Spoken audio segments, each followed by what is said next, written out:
Ew. Mahaba. Greetings. Hello. Hello. Hola.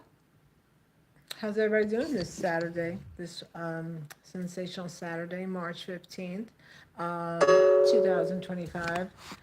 I gotta stop these. I'm getting notices and I don't know why that's happening, but I'll carry on. Today is my son's birthday. Today, March 15th, 1979, my son Thomas Joseph Ruggiero was born. Here's his little baby bracelet. I gotta put the light on. Oh my God! It's such an emo day.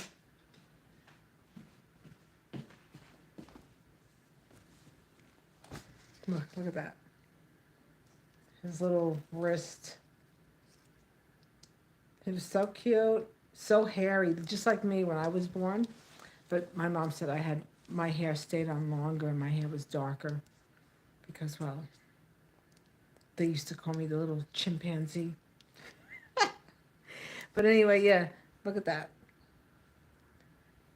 March 15th, 1979, I was 18 years old. I turned 19 2 days later. He was my 19th birthday present. And boy, was he a gift. Let me just tell you, the best gift ever. Yeah. Being a parent is the best gift you can have.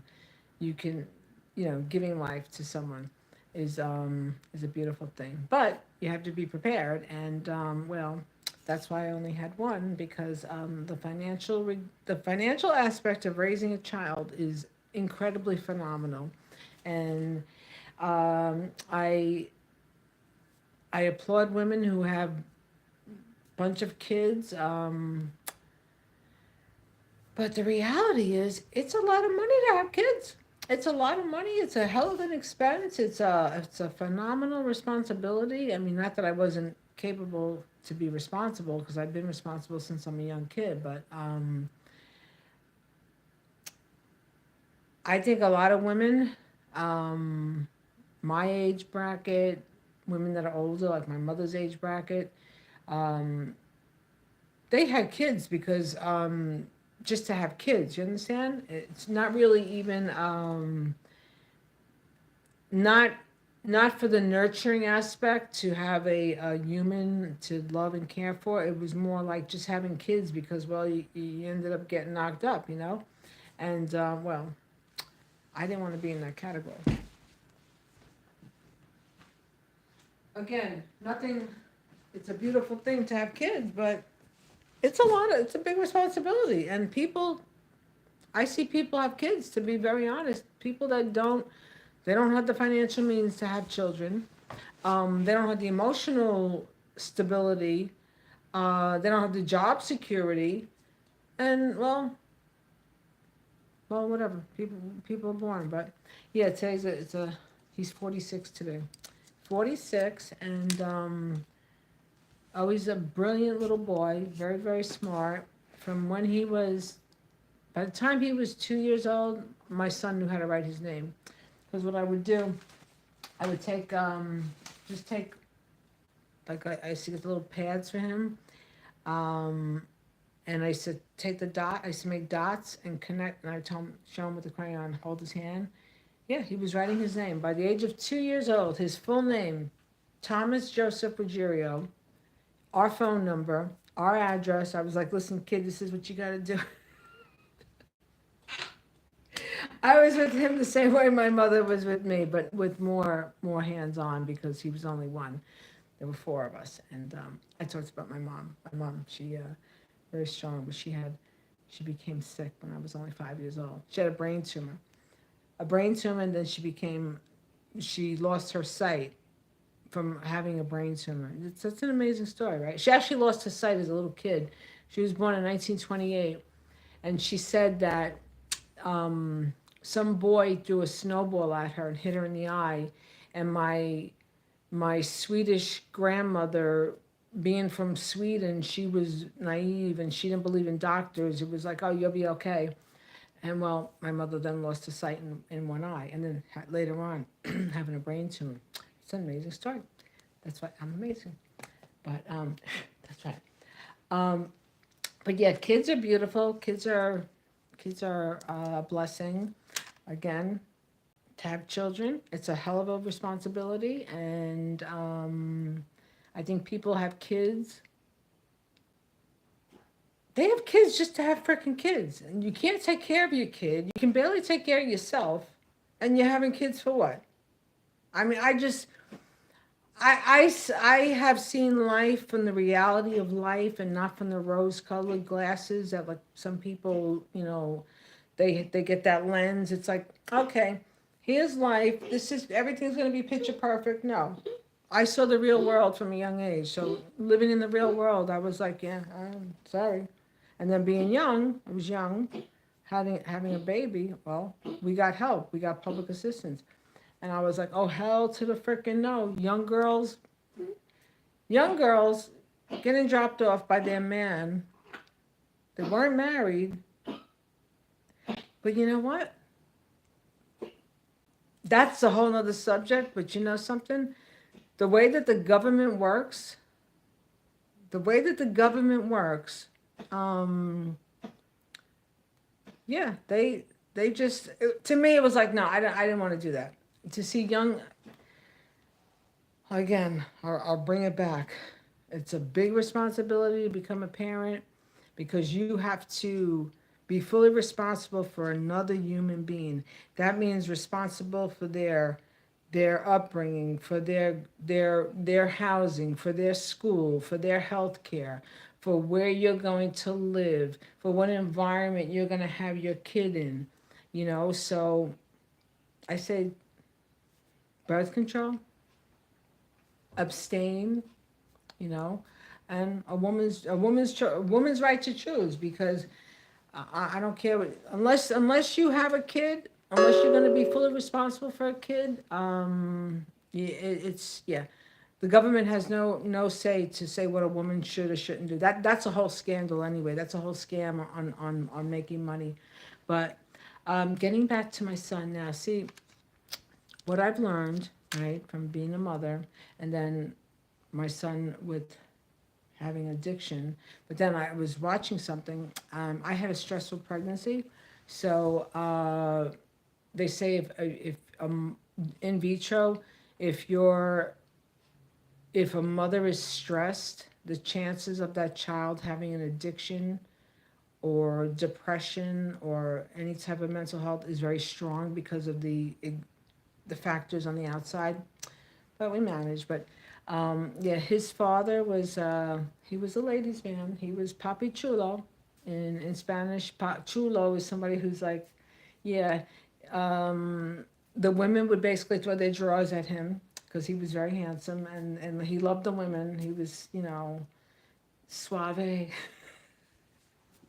So yeah, I'm glad I only had one because, well, yeah. But anyway, getting back to like my son and talking about addiction. When someone has an addiction problem, whether it be your spouse, your child, family, uh, everything becomes about them. Everything is about them. It's the me lifestyle. I call it the me lifestyle freaking reality show. Everything is about them. It's like I would tell my son, I was like, you are this is the daisy pole and everything has to go around Thomas.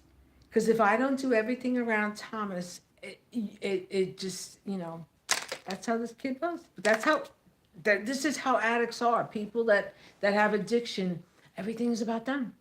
Every freaking thing is about them. And it's like, then you have to, like, I was like, what the? But then I was going, see, because of my background with my husband, the fireman, because of alcoholism, I would go to Al-Anon meetings and I learned a lot about that. And you hear a lot of stories, and I would just be like listening, and then I would a little bit. Not that well, I would say I'm shy. Just I don't trust people to talk about stuff, but then I would share some stuff. But for the most part, I can honestly say, my opinion, this is my humble opinion, that people that are in addiction are the most selfish motherfucker MOFOs out there because everything has got to be about them. And everything is about them. It's just how their brains work. I was like, yeah, everything's about you. Like my mother would, she'd give me a nice kick in the ass. Yeah, everything's about you. I don't think so. You know. But yeah, so that's this is my humble opinion about people who have any whether it NA, AA, Gamblers Anonymous, blank SC blank Addicts Anonymous. These people that are in everything's about them, and they don't have any remorse or like any regard to say, well, wait a second, hold on.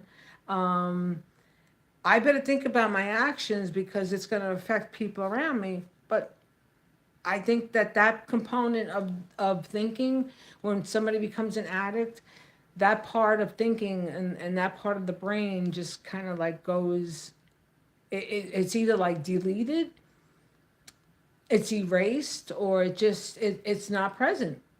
Or if it was present, it's like, well, my addiction is taken over. So anyway, that's that story. But very happy. I'm happy that he's okay. And 46 years old. Yep. When we would be out together, people, well, before I let my silver come out, they would think he was my brother or my husband or my boyfriend. And he would say, Mom, and people would be like, that's your mother? He'd be like, yeah, poor me, right? And I was like, yeah, okay. Yes. He's a wise guy, very much so, very much so, and a comedian, so he gets it from me. But anyway, so happy birthday to all the Pisces. My birthday's coming up. I'll be 65 in 2 days. Oh. Anyway, everybody, if you're living with anyone with addiction or mental health, you kind of like have to walk on eggshells because no matter what you do, you're always, everything you do is going to be like, it's going to be bad. Like a year ago, my son had, one of his friends came over, this girl, and she has her own issues. Anyway, had a refrigerator downstairs. They come over. She brought a cake. Asked my son, Tommy, I'm paying all the bills here. Tommy, unplug the refrigerator. Tommy, do me a favor, unplug the refrigerator. I will. And I'm like, okay. What does it take to go and unplug the freaking refrigerator? It takes nothing. But everything, again, when you're dealing with someone who has an addiction, everything has to become, it's like, it's a parade. Tommy, unplug the refrigerator. Tommy, unplug the refrigerator. I will. So I go downstairs. Tommy, could you please unplug the refrigerator? Turns into an argument. What my son did, what my son ended up doing, like a couple of days after that, this is crazy. He disconnected my freaking boiler. Disconnected my boiler. You're talking about somebody's head who was like, yep. So that's addiction. And now he hasn't spoken to me since because he's like, well, you're the one. I'm sorry. If someone asks you something very simple, a very simple, minor task, when you're an adult, when you're living in their home, something simple should not result in you doing something crazy and very destructive. But, well, when you deal with addiction, this is what you get. But anyway, I just wanted to share my little story today. Today, the Eyes of March 15th. Yep. And that's that. But anyway, I'll be back. I always have a lot to say. And I will be back.